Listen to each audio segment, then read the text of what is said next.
आज के ज़माने में लोग दिखावे में जी रहे हैं, दान भी करते हैं तो सिर्फ कैमरे के लिए। लेकिन एक शख्स ऐसे हैं जो बिना नाम के सालों से और बिना शोहरत के भूखों को खाना खिला रहे हैं और गुप्त दान में भी विश्वास रखते हैं।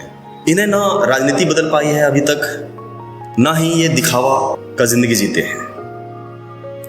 ये है असली भक्ति और सेवा का जीता जागता उदाहरण। तो चलिए आज मिलते हैं नागेंद्र नाथ बलियासे उर्फ बाबा बलियासे से।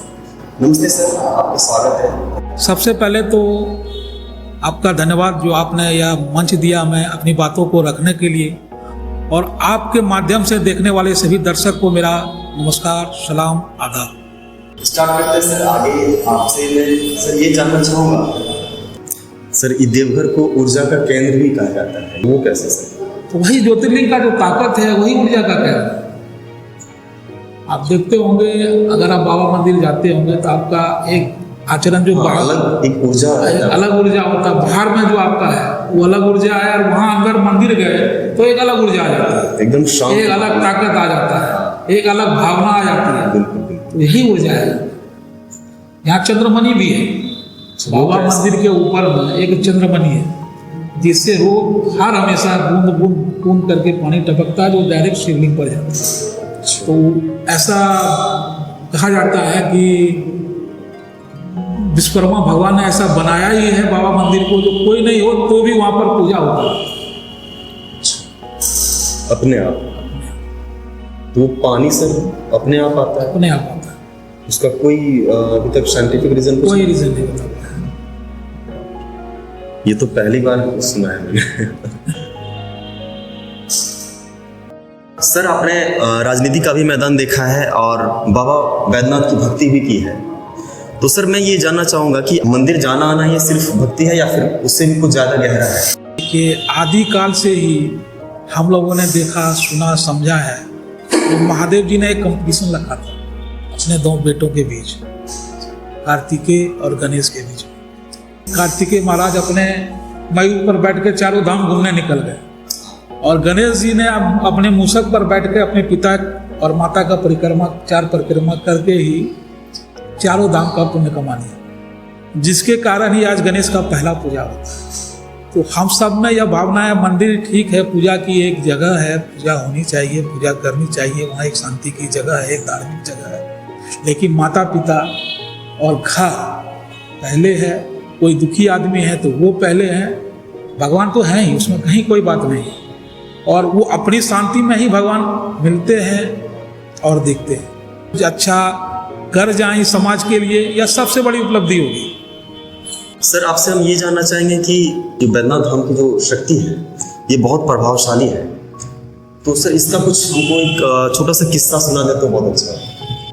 देखिए, आज तक हम लोगों ने जो जाना समझा है, रावण के लाया हुआ या शिवलिंग है जो रावण लंका के लिए ले जा रहे थे, विश्व विजय बनने के लिए, अमृत तो प्राप्त करने के लिए इसको ले जा रहे थे, जिसे विष्णु भगवान ने रूप बदल कर यहाँ स्थापित करवा दिया। और दूसरी बात है, यहाँ सती का हृदय स्थली यहीं गिरा हुआ है। और तीसरा चीज है कि बाबा का संगम स्थली यही है, जिसके लिए इनको कामना लिंग भी कहा गया है। तो 3 कहानियां यहाँ मिलती है, और 12 ज्योतिर्लिंग में एक साक्षात ज्योतिर्लिंग बाबा बैद्यनाथ हैं। इनकी महिमा अपरंपार है। सब जगह त्रिशूल है, लेकिन यहाँ पंचशूल है। यहाँ की एक खासियत यह भी है, जो यहाँ जन्म ले लिए वह हृदय का कभी खराब नहीं हो सकता है। इसको हम गारंटीड लिख के दे सकते हैं आपको। अगर कितना भी बड़ा कोई चीज़ कर लीजिए और उनका अगर पैर पकड़ लिया, जो हमसे गलती हो गया हमको माफ़ कर दीजिए, तो यहाँ हृदय स्थली का ये महत्व है, जो उसको माफ़ कर देगा, दिल से माफ़ कर देगा। माफ करना यहाँ आता है, माफ करना यहाँ आता है, और कामना पूरा करना भी यहाँ आता है।